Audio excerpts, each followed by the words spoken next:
제가 소도시의 작은 문화센터에서 한글 강사로 일하게 된 건 순전히 제 개인적인 문제 때문이었습니다. 저는 국문학과를 나와 잠시 중학교에서 국어 선생님을 했습니다. 어려서부터 선생님이 되고 싶었던 적은 별로 없었지만 그냥 성적에 맞춰 대학을 갔고 졸업을 하면서 교원 자격증을 따고 당연한 듯 선생님이 되었어요. 어떤 신념이나 목표를 가지고 열심히 살았던 사람은 결코 아니었죠. 제가 생각해도 평범 그 이상도 이하도 아닌 일상을 살아가는 정말 그렇고 그런 보통의 사람이었습니다. 그저 남에게 민폐 안 끼치고 누군가에게 미움 사지 않고 살아가는 게 그나마 제가 원했던 삶이었어요.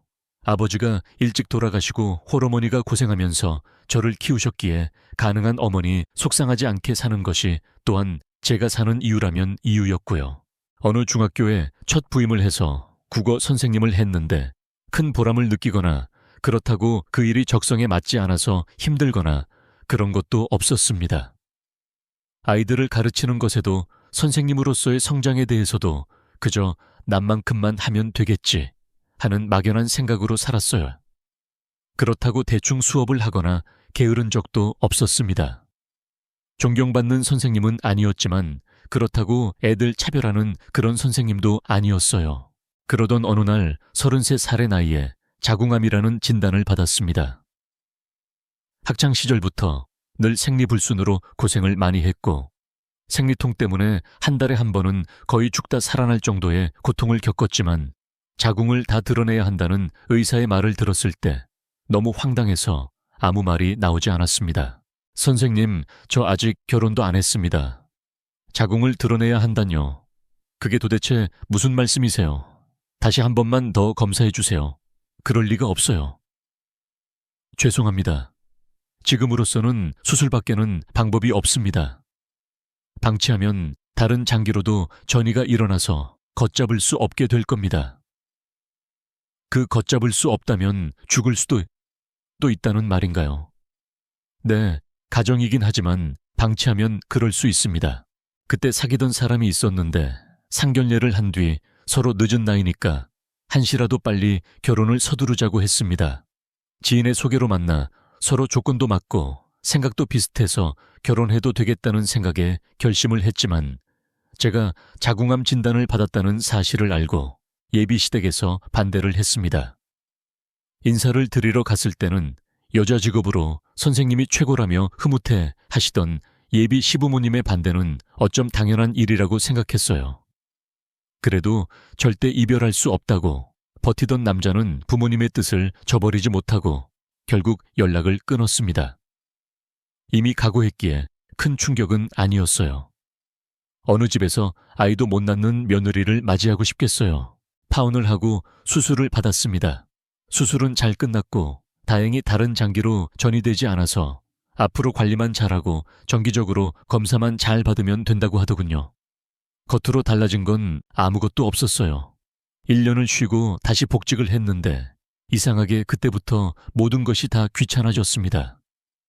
무기력했고 우울했고 수업 중에도 멍하니 창밖만 바라보다가 학생들이 눈치를 줄 정도가 되었습니다. 이건 아니다라는 생각에 학교를 그만두었죠.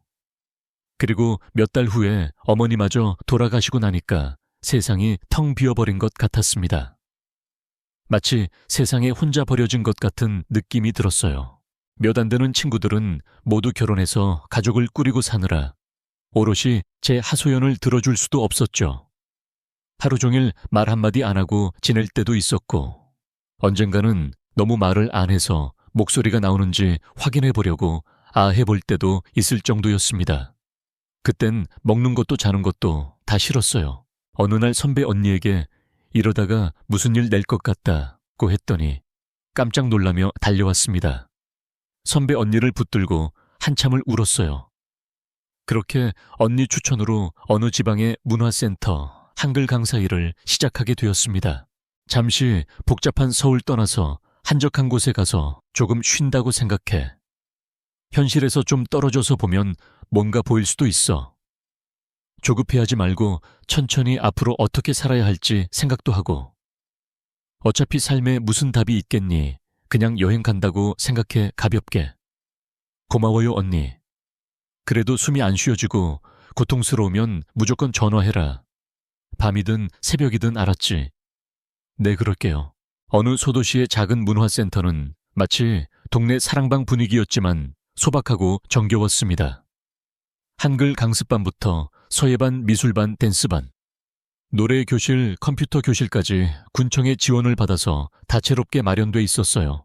제가 맡은 한글 강습반은 평생 글을 배우지 못해 한이 되신 어르신들 10여 분이 계셨어요. 어르신들은 모든 것이 낯선 저를 처음부터 열렬히 환영해 주셨습니다. 안녕하세요. 오늘부터 한글을 가르치게 된 성지혜라고 합니다. 반갑습니다. 아이고, 우리 선생님 이름처럼 참 지혜롭게 생기셨네. 어르신들은 각자 만들어 오신 떡이며 막걸리를 잔뜩 버려놓고 환영 연회도 해주셨어요. 첫날이라 서로 안면을 익힐 겸 각자 돌아가면서 자기소개도 했습니다.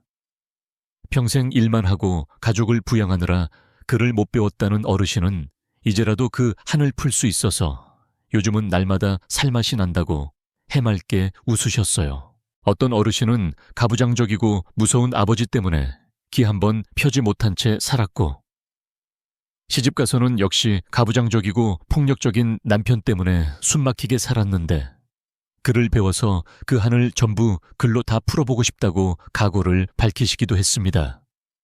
계집애가 글을 배워 뭐 하냐는 아버지 때문에 학교 근처도 못 간 게 한이 되셨다는 어르신도 계셨고, 글을 모른다는 게 너무 창피해서 평생 자식들에게도 숨기고 살았는데 어느 날 손주 녀석이 책을 읽어달라고 하는데 얼마나 당황스러웠는지 몰랐다는 어르신은 눈시울을 적시기도 하셨습니다. 내 소원은 말이지, 글 배워서 우리 손주 녀석에게 자랑스럽게 책 읽어주는 거야. 내 소원은 글 배워서 은행 가서 내 이름으로 통장 한번 만들어 보는 거라고. 난 글 배워서 시 한번 써보고 싶다. 어려서 시인이 되고 싶었거든. 그런가 하면 평생 아들 하나만 바라보고 사셨다는 어느 어르신은 나이가 들고 갈 날이 얼마 남지 않고 보니까 아들 그늘에 가려져서 서러움 많이 받았을 딸이 그렇게 안쓰럽고 가슴이 아프셨답니다. 죽기 전에 딸에게 진심으로 미안하다는 편지 한 장 써보고 싶어서 글을 배우러 오셨다는데 모두 박수로 환영을 했습니다. 각자 가슴 아픈 사연 하나씩 가슴에 묻은 채 새로운 목표를 위해서 한자 한자 글을 익히고 배워가는 어르신들을 보면서 전 새삼 삶을 돌아보게 되었어요. 이제 살 날이 얼마 남지 않았는데 글을 통해서 새로운 인생에 눈을 뜬다는 그분들의 연륜과 삶에 대한 통찰 속에 저는 어느새 조금씩 제 상처를 치유해 갔습니다. 심리 상담을 그렇게 받아도 회복될 것 같지 않던 마음의 병이 매일 가벼워지는 느낌은 정말 신기하고 상쾌한 경험이었습니다. 가끔 행복하다는 생각도 들었어요. 그런 생각을 한 지가 언젠지 기억도 안 나는데 심장이 뛰었습니다. 어르신들을 가르치는 게 아니라 제가 그분들에게 배우고 있다는 것을 느꼈죠. 그런데 유독 눈에 들어오는 한 어르신이 있었습니다. 조용하고 차분하고 단아한 모습으로 항상 맨 뒷자리에 앉아서 한자 한자 정성스럽게 글씨를 쓰시던 분이었어요. 왜 그분이 눈길을 끌었냐 하면 사실 돌아가신 친정엄마와 분위기가 너무 닮아서 저도 모르게 자꾸 쳐다보게 되었나 봅니다. 첫날 어르신들이 각자의 인생 얘기를 하시면서 소개를 할 때도 그분은 간단하게 자기 이름만 말씀하셨어요. 안녕하십니까. 저는 김복순이라고 합니다. 잘 부탁드립니다. 어르신은 수다를 떨거나 하는 것도 별로 없이 항상 뒷자리에 조용히 앉아서 다른 사람들 얘기하는 것을 들으며 빙그레 미소 짓기만 하고 가끔 창밖을 보면서 뭔가 생각에 잠기시곤 했습니다. 일주일에 한 번 한글 수업이 있었는데 대개 어르신들은 한글 수업뿐만 아니라 미술이나 서예 댄스 등 다른 수업도 몇 개씩 듣고 계셔서 일주일 내내 문화센터에 오시는 분들도 있었습니다. 물론 어르신들 대부분은 평소에는 농사를 짓고 5일장이 서면 농사 지은 것을 직접 내다 팔면서 용돈벌이를 하시는 분들도 있었습니다. 대부분 팔순을 넘기신 탓에 활동하기 쉽지 않으실 것 같은데도 어찌나 의욕들이 넘치시는지. 어떤 분은 오전에 오일장에서 장사하시고 오후에 문화센터 와서 수업 듣고 가시기도 하셨어요. 다들 인정이 넘치셔서 문화센터 선생님들께 직접 기른 것들을 바리바리 싸들고 와서 놓고 가시기도 하고 수업 때마다 먹을거리를 잔뜩 만들어 오셔서 나눠 먹는 재미를 선사하셨어요. 때론 각자 남을 한 가지씩 맡아서 장만해 오면 커다란 양푼에 밥을 넣고 쓱쓱 비벼서 비빔밥을 먹으며 점심을 때우는 일도 많았습니다. 그 비빔밥은 어디서도 맛볼 수 없는 고소함과 정성이 가득 담긴 최고의 한 끼였어요. 그러던 어느 날 복순 어르신이 수업에 오지 않았습니다. 수업에 못 오시게 되면 먼저 말씀을 하시는데 이상해서 연락을 드렸더니 전화를 받지 않으셨어요. 어르신들은 밤새 안녕이라는데 혹시라도 무슨 일이 생긴 건지 걱정이 되었습니다. 몇 번 더 전화를 했지만 여전히 받지 않으셨어요. 직감적으로 불길한 느낌이 들어서 일단 119에 신고를 하고 당장 어르신 주소를 알아내서 찾아갔습니다. 얼마 전에도 독거 노인분이 숨진 채 발견되었다는 뉴스를 본 기억이 있어서 더욱 마음이 조급했어요. 대문은 잠겨 있고 아무리 벨을 눌러도 기척이 없었습니다. 마침 벨119가 도착하고 담을 넘어 안으로 들어갔지만 집은 비어 있었습니다. 어르신 어디 계세요? 어르신 집 뒤를 살펴보고 창고까지 다 살펴보는데 누구요? 하는 소리에 돌아보니 어르신이 커다란 바구니에 야채를 가득 담아 들고서 계시는 게 아닙니까? 아니 어르신 괜찮으세요? 선생님이세요? 여긴 어떻게 오셨어요? 어르신이 수업에 안 오셔서 연락을 드렸는데 전화도 안 받으시고 전 무슨 큰일 난 줄 알았습니다. 아이고 이거 죄송해서 어떡해요. 오늘이 수업 가는 날인 걸 깜빡했어요 선생님. 아유 이거 어째요. 119 양반들도 왔는데 정말 죄송해요. L179 대원들은 별일 없으니 다행이라며 돌아들 갔습니다. 저도 긴장이 풀리면서 다리에 힘이 빠졌어요. 죄송해요 선생님. 늙은이가 기억이 깜빡깜빡해서 분명 어제까지만 해도 달력에 표시까지 해뒀는데 오늘 아침에 읍내에서 식당 하는 아들 녀석한테 갑자기 연락이 오는 바람에 아유 수업을 홀라당 까먹어 버렸네요. 아드님이 계셨어요. 네. 40 남은 아들이 하나 있는데 읍내에서 식당을 해요. 텃밭에서 키운 야채는 모두 아들 식당에 보냅니다. 내일 단체 손님 예약이 잡혔다고 해서 급하게 야채를 따고 미리 장만해 두느라 아유 정신이 없었어요. 네 어쨌든 어르신에게 아무 일 없으니까 다행입니다. 그럼 저도 그만 가볼게요. 아이고 아니 그냥 가시면 제가 섭하지요. 이왕 오셨으니까 식사라도 하고 가세요. 아니 괜찮습니다. 그냥 가면 제가 정말 섭해요. 복순 어르신은 제 손을 붙들었습니다. 밭에서 일하다 와서 온몸이 흙투성이라며 부끄러워하셨지만 흙 묻은 그 손은 참 따뜻했어요. 어르신에게 붙들려 대청마루에 앉았습니다. 마당 밖으로 내다보이는 곳에 어르신 텃밭이 있다고 했습니다. 사철 거기서 아들에게 줄 야채를 기르고 따고 다듬으셨을 복순 어르신의 모습을 잠시 그려보는 동안 정갈한 밥상을 차려주셨어요. 잔치가에 겉절이, 조기구이, 고추장아찌, 나물 반찬. 평범해 보이는 밥상이었지만 한 입 뜰 때마다 정갈하고 맛깔스러움은 엄마 집밥 그 자체였습니다.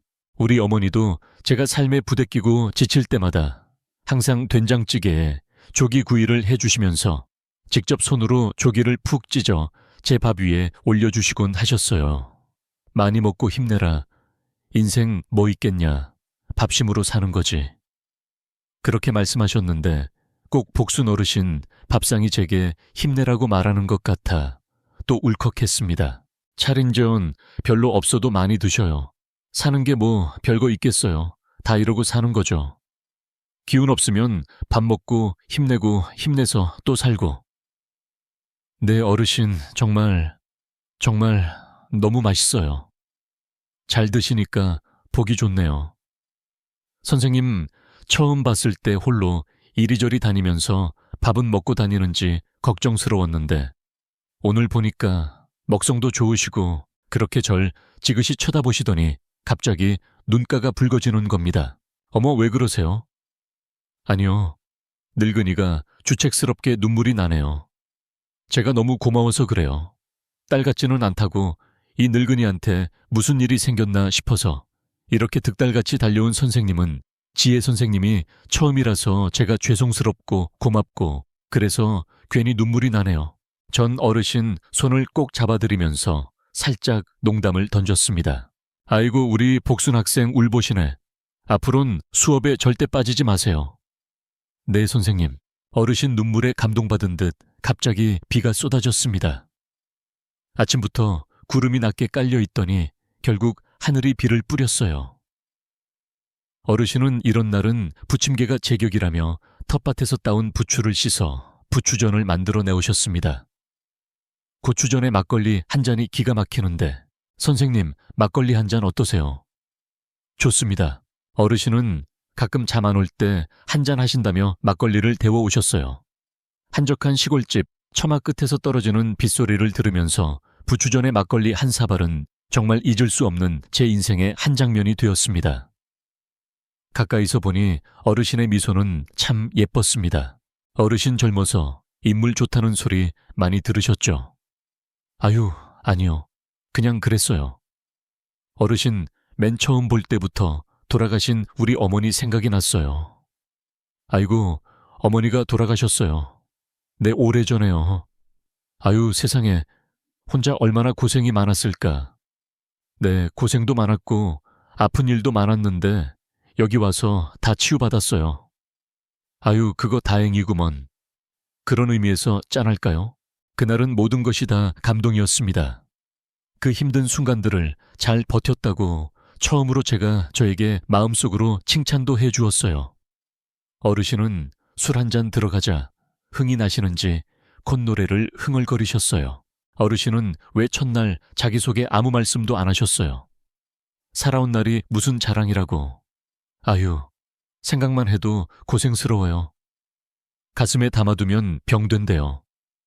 가끔 누군가에게 다 털어놓아야 사라진다고 했어요. 이제 살 만큼 살았는데요, 뭐. 그래도 얘기 한번 해보세요. 듣고 싶어요. 아마 술 기운 때문이었을 겁니다.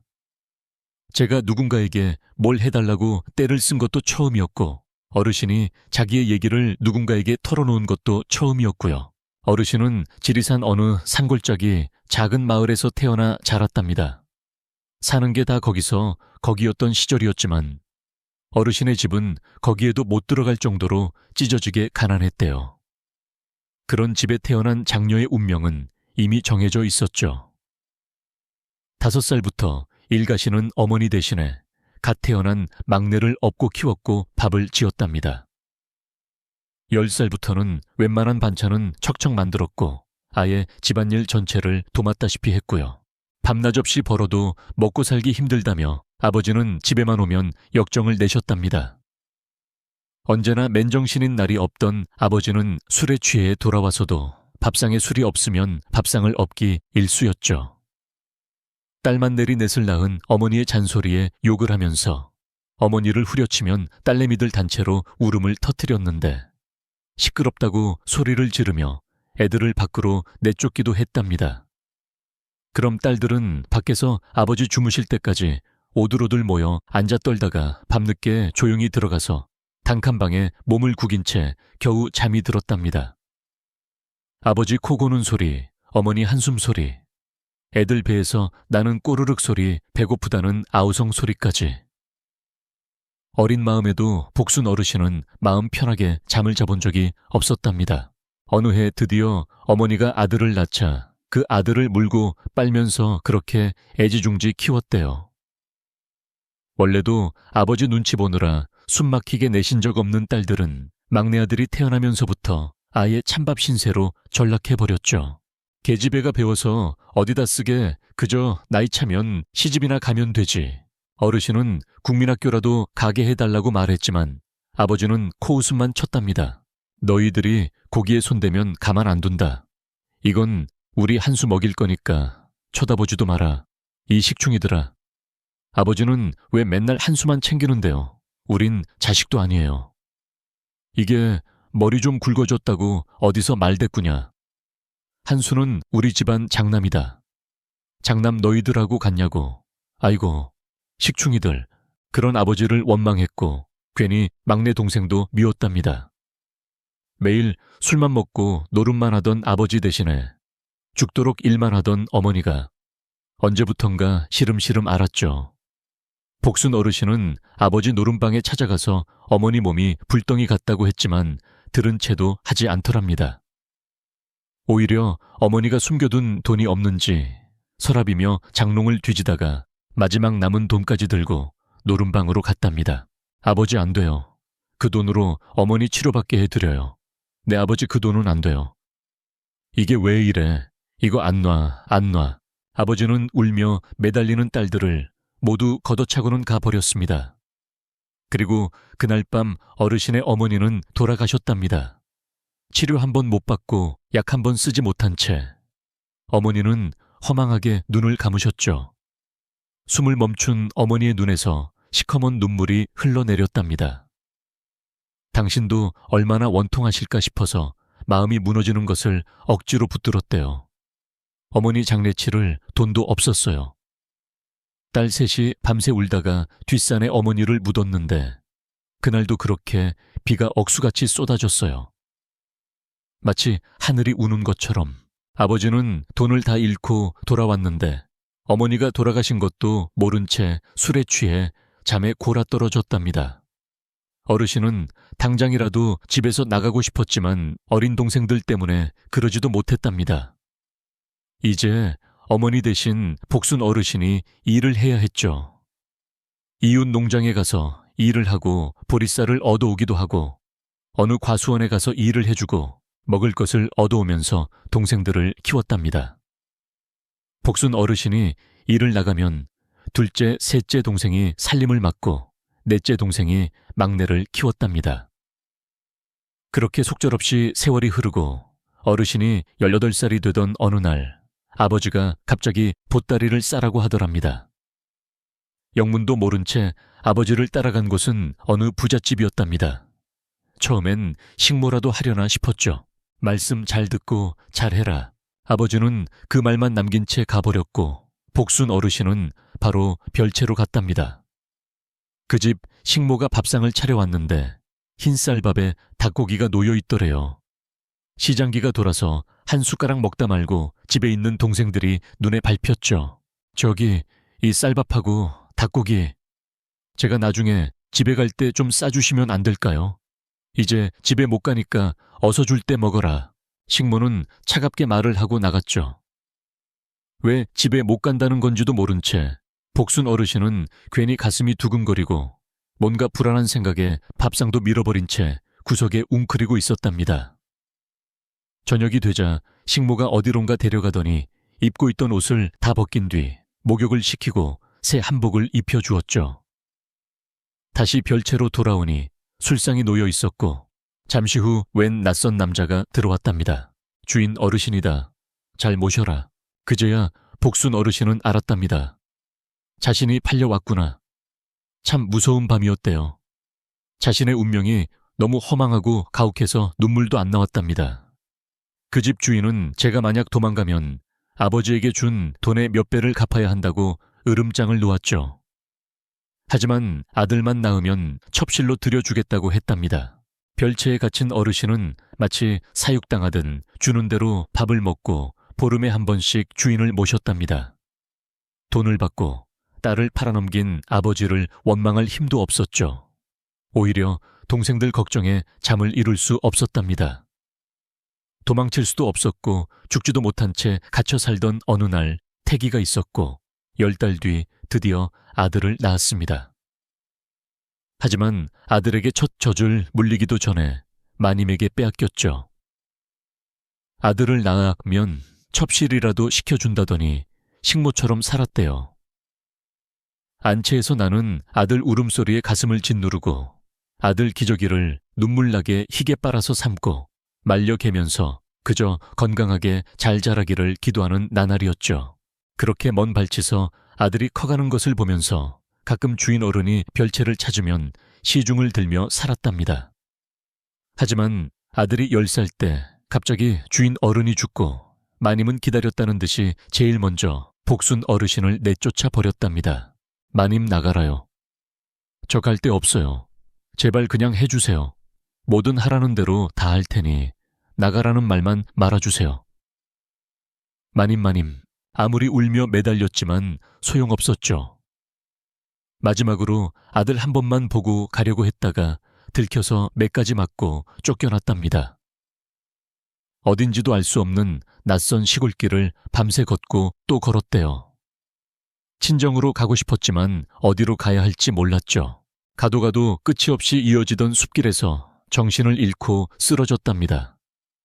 깨어보니 지리산 숲길 어디쯤에서 오가는 사람들에게 국밥을 파는 작은 주막이었대요. 아이고 깼어요. 제가요 어떻게 여기... 아가씨가 숲길에 쓰러져 있는 것을 마침 지나가는 생선 장사가 발견하고 데려왔어요. 안 그랬으면 벌써 저 세상 사람이 됐을 거야. 고맙습니다. 인사는 생선 장사에게 해야지. 주막 주인은 복순 어르신을 물끄러미 쳐다볼 뿐더는 무슨 사정이 있는지 묻지 않더랍니다. 그저 다 안다는 듯 따뜻한 밥을 해먹이고 아랫목에서 며칠 몸을 지질 수 있게 해주었죠. 마음씨 좋은 주인 덕분에 기운을 차렸고 그냥 가기 염치가 없어서 살려준 은혜에 보답할 생각으로 잠시 주막일을 거들며 살았답니다. 봄이면 주인을 따라 숲으로 둘러다니면서 지천으로 깔린 나무를 캐서 반찬을 만들고 가을이면 나무숲을 헤매고 다니면서 버섯을 따서 안주를 만들었죠. 직접 농주를 만들어 손님들 상에도 올리기도 하고 가끔 들리는 생선 장사에게 생선을 사서 겨우내 꾸덕하게 말려 반찬으로 쓰기도 하면서 가끔 산을 내려가 고기를 사와서 손님들 상에 차리면서 그렇게 10년을 보냈답니다. 중간에 친정으로 돌아가기 위해서 예전에 살던 곳을 더듬어 갔지만 도저히 어디가 어딘지 찾을 길이 없었대요. 결국 다시 주막으로 돌아왔고요. 복순 어르신은 모든 것을 다 잊고 주막에서 살기로 결심을 했답니다. 얼마 뒤 주막 주인이 병으로 죽었습니다. 죽기 전에 주막을 물려받았죠. 평생 은인을 지리산 기슭에 묻고 복순 어르신은 주막을 운영하고 살았습니다. 어느 폭설이 내려 주막이 눈에 갇힌 날이 있었답니다. 겨울이면 언제나 눈이 많이 내리는 지리산이었지만 그렇게 길이 막혀서 오도 가도 못할 정도가 된 건 처음이었죠. 그때 마침 생선 장사가 주막에 들렀다가 오롯이 갇히고 말았답니다. 오래전 숲에 쓰러져 있던 복순 어르신을 구해준 생명의 은인이었기에 그 사람에 대해 늘 고마운 마음이 있었대요. 평소에는 그저 눈인사만 하던 사이였는데 보름 동안 눈에 갇히다 보니 없던 정도 생겼고 서로 이런저런 얘기를 하다 보니 묘한 감정도 생기더랍니다. 눈은 녹았고 생선 장사는 떠났죠. 다시 온다는 말은 없었지만 늘 오다가다 들르는 사람이니까 올 거라고 막연하게 생각했답니다. 그 사람이 떠나고 얼마 뒤 임신을 했다는 것을 알았죠. 그런데 생선 장사는 다시 오지 않더랍니다. 언제부턴가 다른 사람이 대신 생선을 팔러 다니기 시작했죠. 나중에 그 사람에게 처자식이 있었다는 것을 알게 되었대요. 복순 어르신은 아무에게도 말을 못한 채 만삭의 몸으로 주막을 지키다가 아랫마을 지인에게 부탁해서 아이를 낳았습니다. 주막에 오는 사람들이 갑자기 생긴 갓난애를 보면서 누구 아들이냐고 다들 의아한 듯 물어봤지만 평생 그 누구에게도 말하지 않았답니다. 그 이후로는 한 번도 아버지를 본 적이 없었죠. 살다 보면 한 번은 만나지려나 했는데 참 이상하게 단 한 번을 못 만났어요. 물론 그립거나 그런 건 아니었어요. 그래도 아들 아버지니까 언제고 한번 볼 수도 있겠지 했는데 물론 아들에게도 아버지가 누군지 말한 적도 없어요. 복순 어르신은 아들 하나 바라보면서 살 결심을 했대요. 그래도 하늘이 불쌍하다고 자식 하나는 점지해 주셨구나 싶어서 감사했답니다. 하지만 아이가 학교에 들어가야 할 무렵 아이의 교육을 위해서 결국 주막을 접고 산을 내려왔죠. 산 아래 마을에 집을 얻고 작은 땅을 일구면서 먹고 살았고 아들은 읍내학교에 보냈답니다. 그 아들이 커서 지금 읍내에서 쌈밥집을 하고 있어요. 아버지 없이 자랐지만 지금껏 말썽 한 번 안 피우고 착하게 잘 자라줘서 얼마나 고마운지 몰라요. 그럼 친정 가족에 대해서는 알아보시지 않으셨어요. 나중에 알아보려고 했지만 기억도 가물가물하고 잘 안 됐어요. 복순 어르신은 자신이 배운 것도 없고 글도 모르니까 무엇 하나 제대로 기억나는 게 없더랍니다. 그래서 뒤늦게라도 글을 배워야겠다고 생각했죠. 혹시라도 언젠가 동생들을 만나게 되면 편지라도 전해주고 싶다고 했습니다. 어르신 얘기를 듣다 보니 날이 어두워졌어요. 차도 끊겼고 그냥 오늘은 자고 가라시는 겁니다. 잠자리가 낯설면 잠을 잘 못 자는 편이라 거절했을 텐데 이상하게 전 그러고 싶지 않았어요. 그렇게 어르신과 나란히 자리를 펴고 누워서 빗소리를 듣는데 참 마음이 푸근해졌습니다. 어르신의 품속 같은 그 방에서 정말 오랜만에 푹 잠을 잤습니다. 그 일을 계기로 저는 복순 어르신과 완전 절친이 되었어요. 혹시라도 어르신이 일 때문에 공부하러 못 오시면 제가 일부러 직접 찾아가서 과외를 해드렸죠. 그럼 어르신은 과외비로 따뜻한 복순표 밥을 차려주셨습니다. 가끔 어르신과 함께 숲에 가서 버섯 따고 텃밭에서 일도 거들었어요. 하지 말라고 해도 제 발이 먼저 어르신을 따라 나섰고 제 마음이 먼저 텃밭에 가곤 했습니다. 어느 날은 읍내를 지나가다 문득 쌈밥집을 한다는 어르신 아들 생각이 나서 슬쩍 들어가 밥을 먹기도 했어요. 어르신 손길로 키운 야채들을 입안 가득 싸먹으면서 제 마음은 언제나 싱그럽게 치유되고 회복되는 느낌이 들어 혼자 울컥할 때도 있었답니다. 본의 아니게 쌈밥집 단골이 돼버렸죠. 안녕하세요. 또 오셨네요. 쌈밥집 주인이자 어르신 아들은 항상 정겹게 맞아주었습니다. 단골 손님과 주인으로서 눈인사만 하고 지내던 어느 날, 그날도 전 어르신 댁에 갔다가 쌈밥집 아들과 마주쳤습니다. 아우, 단골 손님. 어머, 안녕하세요. 그럼 어머니가 그렇게 칭찬하시던 그 한글 선생님이 바로 단골 손님이셨어요. 어머, 우리 복순 학생께서 제 칭찬을 하셨어요. 그럼요, 예쁘고 착하고 지혜롭다고 얼마나 칭찬을 하시든지. 안 그래도 선생님 한번 뵙고 싶었습니다. 정말 우리 어머니께 잘해주셔서 감사드립니다. 감사는 오히려 제가 드려야죠. 어르신 덕분에 전 귀한 밥상 얻어먹는데요. 새삼 다시 보니 아들은 서글서글한 인상에 다정한 느낌이 어르신을 꼭 닮았더군요. 어려서부터 영리하고 공부도 잘했답니다. 서울에서 대학까지 나왔고요. 복순 어르신에게 그 아들은 평생 가장 큰 보람이자 사는 이유였죠. 40 넘은 아들이라 마음은 늘 애지중지하며 키웠지만 귀한 자식일수록 내려놓고 키워야 한다는 마음에 일부러 깊은 정을 안 주는 척했답니다. 그래도 아들은 불만 한 번 없이 잘 자랐고 대학을 졸업하고는 대기업에 다니면서 나름 실력도 인정받았죠. 제가 못난 탓인지 누군가를 밟고 올라서야 내가 이기는 경쟁사회가 참 싫었어요. 참다 결국 회사를 그만두고 어머니 곁으로 내려왔습니다.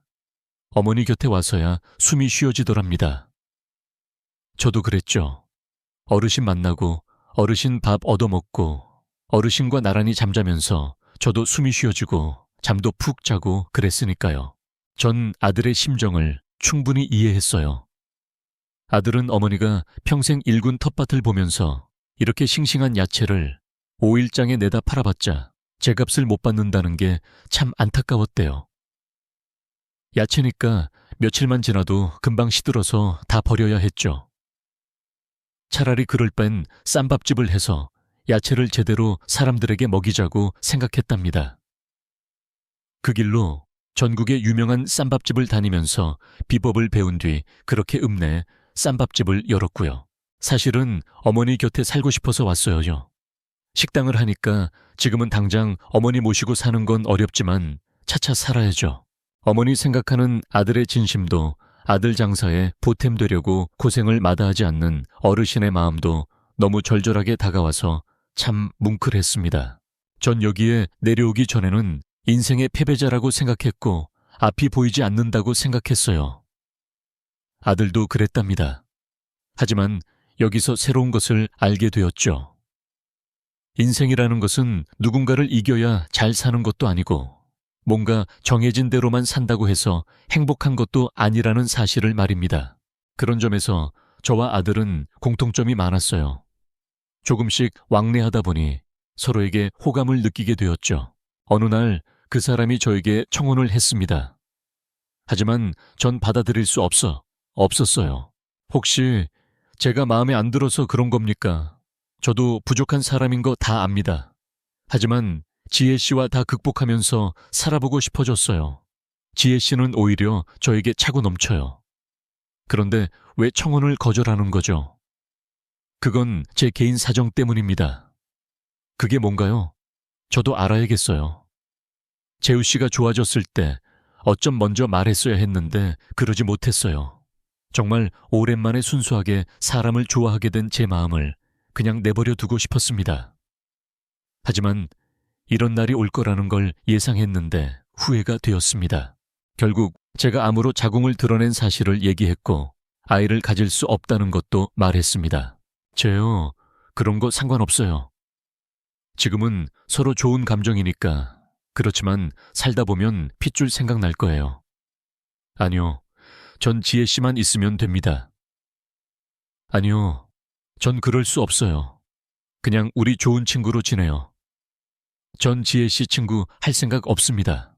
가슴이 아팠지만 재우 씨를 위해서 그리고 절 딸처럼 아껴주시는 복순 어르신을 위해서 제 마음을 내려놓는 게 맞다고 생각했어요. 그리고 며칠 뒤 한글 수업을 마친 어르신이 절 부르셨습니다. 아들이 청혼을 했다는 걸 아는 눈치였어요. 죄송해서 고개를 차에 들지 못하겠더군요. 괜히 어르신 마음에 상처를 드린 건 아닌지 혹여 저 때문에 노여워하시는 건 아닌지 마음이 참 복잡했습니다. 지혜쌤, 네, 어르신 맨 처음에 쌤이 나 찾아왔을 때 그랬죠. 꼭 돌아가신 우리 엄마 같아서 자꾸만 걱정이 되더라고 말이에요. 네, 그랬죠.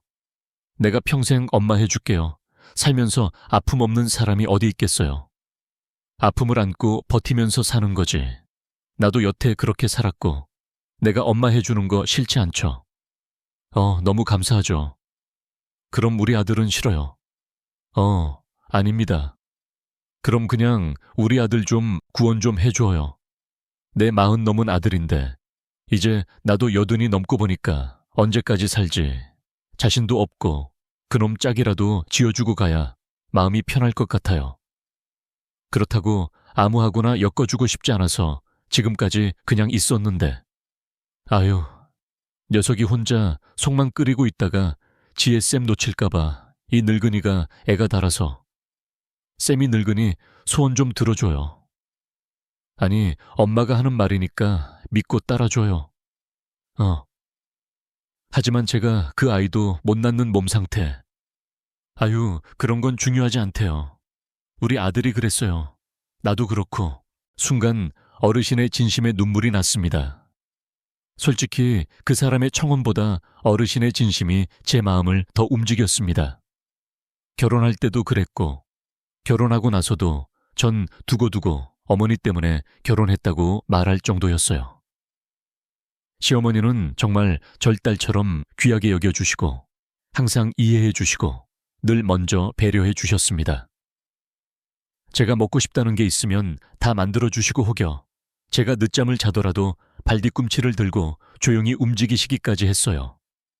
일어나면 항상 엄마표 밥상을 차려주셨습니다.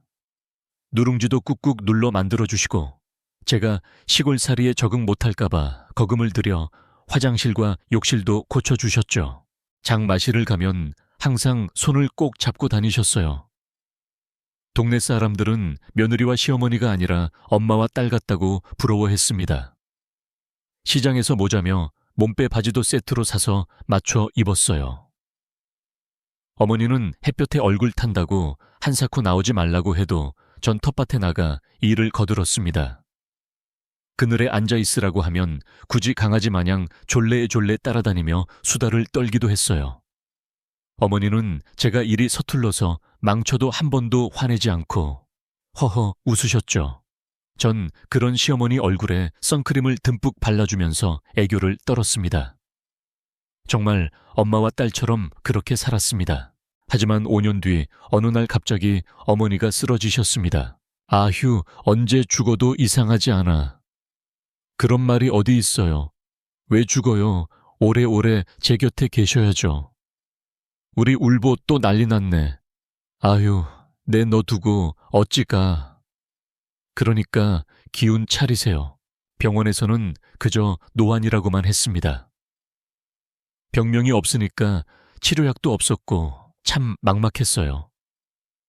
전 몸에 좋다는 약초는 다 구해서 다려 어머니께 드리고 한방 공부까지 해가면서 어떻게든 어머니를 낫게 하려고 노력을 했습니다.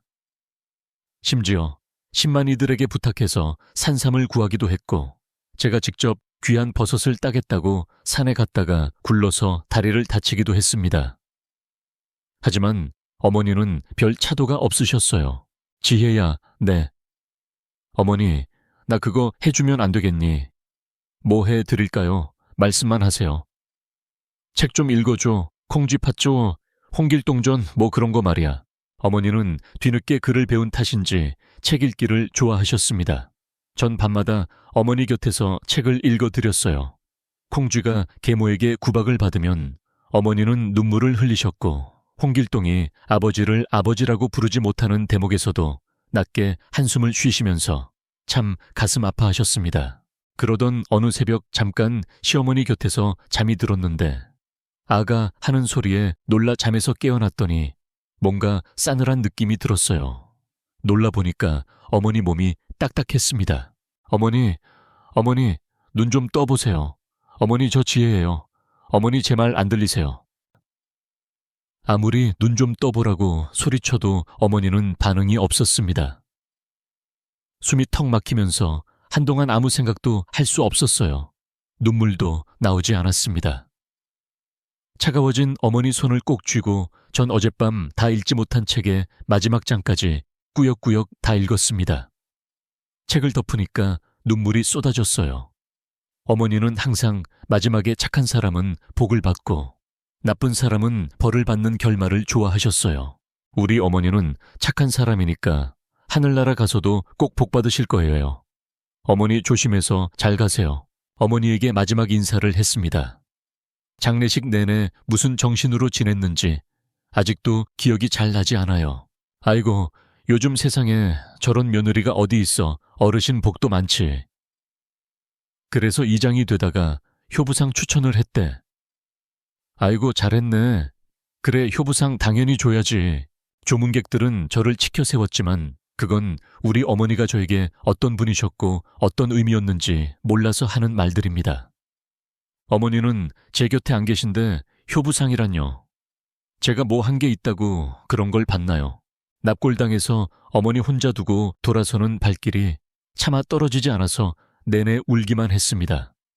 어머니를 보내고 사는 게 참 허망해서 한동안 맥을 놓았어요. 남편도 잠시 쌈밥집을 닫고 제 곁을 지켰습니다. 우리 둘은 날마다 어머니와 함께했던 추억을 떠올리며 조금씩 마음을 다잡아보려 애를 썼어요. 왜 꿈에 한 번도 안 오시는지. 어머니와 손잡고 걸었던 숲길에서 혼잣말을 하곤 했습니다. 어머니 유품도 정리해야 하는데 그러고 나면 정말 우리 곁에 어머니 흔적이 안 남는 것 같아서 내내 미루다가 석 달 만에 정리를 시작했습니다. 한글 공부하면서 얼마나 열심히 복습 예습을 해오시든지 한자 한자 힘있게 눌러 쓴 글씨 위에 참 잘했어요 라고 도장을 찍어주던 기억이 새록새록 났습니다. 그렇게 연습하신 공책이 수십 권이 넘었어요. 한글을 떼고 제일 먼저 김복순 당신의 이름을 써보고 감격하시던 그 모습도 눈에 선했습니다. 김기훈 아들 이름을 수백 번도 더 연습하셨더군요. 성지혜, 제 이름도 수백 번 썼고 우리 선생님, 예쁜 선생님이라고 열심히 적어두신 것을 보고 또 울컥했습니다. 어느 정도 글씨가 익숙해진 무렵엔 우리 며느리 내 딸이라고 쓰신 것도 있었어요. 한번 가르쳐드리면 잘 기억하시고 하나를 가르쳐드리면 두세 개는 당신 혼자서 연결해보고 생각해보면서 공부하는 재미에 푹 빠져 사시던 그 모습도 유난히 잊혀지지 않았습니다. 공책 맨 뒷장을 넘기니까 김복녀, 김복자, 김복희, 김한수라는 이름들이 나란히 적혀 있었습니다. 남편은 아무래도 시어머니 형제분들 이름 같다고 했어요. 글을 배우고 기억을 더듬어서 써두신 듯 했습니다. 전 지금이라도 어머니 가족분을 한번 찾아보자고 남편에게 말했어요. 예전에도 한번 찾아보려 했는데 어머니 기억이 정확하지 않아서 못 찾았어. 하지만 어머니가 형제분들 이름까지 저렇게 적어두신 걸 보면 평생 잊지 못하시고 그리워만 하신 것 같은데. 뭔가 생각을 좀 해봐요. 흥신소 같은데 알아보면 안 될까요? 흥신소에 의뢰를 했더니 오래전에 지리산 어느 마을에서 사셨다는 것과 형제분들 이름만으로는 찾는 건 쉬운 일이 아니라고 했습니다. 그래도 알아보겠다고 해서 기대를 했는데 역시 찾을 수 없다고 했어요. 다만 풍문처럼 떠도는 소문을 전해주었습니다. 큰딸이 부잣집에 첩실로 갔지만 아들을 낳고 쫓겨나고 나머지 딸을 팔아먹은 아비가 술병에 걸려 죽었다고 했어요. 그 뒤로 형제들이 뿔뿔이 흩어져서 소식을 알 길이 없다고 하는데 마음이 아렸습니다. 전 언젠가 어머니에게 들은 지리산 어딘가에 있을 주막을 찾아 나섰어요. 남편은 어릴 적에 잠깐 그 주막에서 자랐다고 했지만 전혀 기억이 나지 않는다고 하더군요. 지리산 국립공원에서 그런 주막이 있는지 물어봤지만 아주 오래전에 있었지만 이제는 그 자리에 등산객들 쉼터가 세워져 있다고 하더군요. 가보니 역시나 주막의 흔적은 없었습니다.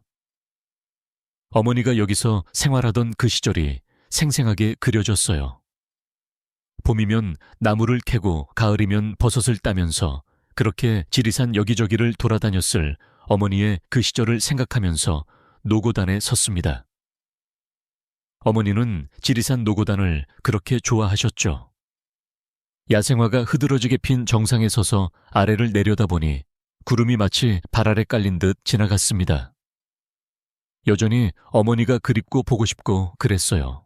그렇게 집으로 돌아온 저와 남편은 어머니와 함께 한 집을 어떻게 잘 지키며 살 것인지 고민을 했습니다. 그리고 읍내 쌈밥집을 팔고 시골집을 수리해서 쌈밥집을 열기로 결정했어요. 집 한편에는 동네 어르신들을 위한 한글 공부방도 만들기로 했고요. 어머니 지내시던 방은 벽지도 새로 하고 쓰시던 물건과 장롱은 잘 보관해 두었습니다. 살림집을 리모델링을 하고 마당을 가로질러 들어오는 입구 쪽에 쌈밥집 식당을 새로 지으면서 1년이 지났습니다. 식당 개업을 앞두고 어머니 기일이 다가왔습니다. 그 사이 생각날 때마다 어머니 납골당에 다녀왔지만 기일이 되니까 왠지 마음이 심란했어요. 아침부터 서둘러 어머니 납골당으로 향했습니다. 가는 길에 벌써부터 눈물이 나기 시작했죠. 우리 울보 또 시작이네. 그만해. 어머니 마음 아프시겠다. 알았어, 안 울게. 어머니께 식당 개업한다는 소식도 전해드리자. 어머니 기뻐하시겠지. 우리 어머니는 몰라. 당신이 하는 건 무조건 다 좋다 하셨잖아. 그랬지. 어머니는 늘 제가 하는 일을 다 옳다고 말씀하셨고 제가 좋으면 당신도 좋다고 하셨습니다. 그렇게 어머니 생각을 하다가 잠깐 잠이 들었어요. 지혜야, 지혜야. 누군가 부르는 소리에 놀라 깨어보니 어머니가 서 계시는 게 아닙니까? 하지만 어머니 하고 다가가니 어머니는 어느새 성큼 뒤로 물러나셨습니다. 어머니 오지 마라. 어서 돌아가. 빨리 아범에게 차 돌리라고 해라. 어서. 어머니, 왜 그러세요, 어머니? 어머니를 부르다 잠에서 깼습니다. 남편이 놀란 듯 쳐다봤어요. 엄마 꿈꿨어. 근데 좀 이상해. 뭐가? 내가 어머니 부르면서 가까이 가니까 어서 돌아가라고 손을 내저으시는 거야. 빨리 아범에게 차 돌리라고 고함을 치셨어. 어머니가 그러셨어. 여보, 뭔가 이상해. 그냥 꿈일 수도 있잖아. 오늘이 엄마 기일이니까 꿈에 나오셨나 보네. 하지만 어서 돌아가라고 하시던 그 모습이 너무 생생해서 불안했어요. 결국 남편을 설득해서 차를 돌려 집으로 되돌아갔습니다. 그런데 쌈밥집 어디선가 연기가 올라오고 있는 게 아닙니까? 깜짝 놀라가 보니 전기 합선인 듯 식당 벽 콘센트 쪽에서 불길이 막 나기 시작했습니다. 서둘러 소화기로 불을 끄고 문을 열어 환기를 시키고 다른 곳은 괜찮은지 살펴보고 하다 보니 진이 다 빠졌어요. 남편과 저는 휴 하며 그대로 바닥에 주저앉았죠. 그제야 어머니가 꿈에 나타나셔서 위험을 알려주셨다는 생각에 또 울컥했습니다. 우리 어머니는 여전히 나와 당신 걱정만 하시네. 아휴, 그러게. 남편도 먹먹한지 눈시울이 붉어졌습니다. 자자 기운 냅시다, 김기훈 씨. 원래 불나면 대박 친다는데 우리 부자 되려나 보다. 그래, 아주 장사가 잘 될 조짐 같아. 당연하지. 우린 어머니가 딱 지켜주시는데 무슨 걱정이야. 우린 일부러 더 기운을 냈습니다. 어머니 덕분에 식당은 무사했고 불이 나면 대박 친다는 속설 덕분인지 정말 장사가 잘 되었습니다. 쌈밥집이 시골로 이전했는데도 단골들은 잊지 않고 찾아와 주었습니다. 입소문이 나면서 식당을 확장하기도 했어요. 다들 한적한 시골 고향에서 밥 잘 먹고 가는 기분이라고 좋아하셨습니다. 꼭 외갓집 온 기분이라고 하는 사람들도 많았고요. 우린 모두 어머니 덕분이라고 감사하며 살았어요. 그렇게 10여 년의 세월이 또 흘렀습니다. 여전히 쌈밥집은 잘 되고 여전히 저는 텃밭에서 어머니 손길처럼 정성을 다해 싱싱한 야채를 기르고 있습니다. 동네 공부방에서 어르신들 한글을 가르치는 것도 부지런히 하고 있어요. 물론 우리 부부는 늘 어머니를 그리워하고 사랑하면서 살아갑니다. 항상 어머니가 우리를 지켜주신다고 믿으면서 오늘 하루에 감사하고 내일 또 하루에 감사하면서 말입니다. 그럼 지금까지 사연 들어주셔서 감사합니다. 사연이 재밌으셨다면 구독과 좋아요 부탁드려요. 감사합니다. 안녕히 계세요.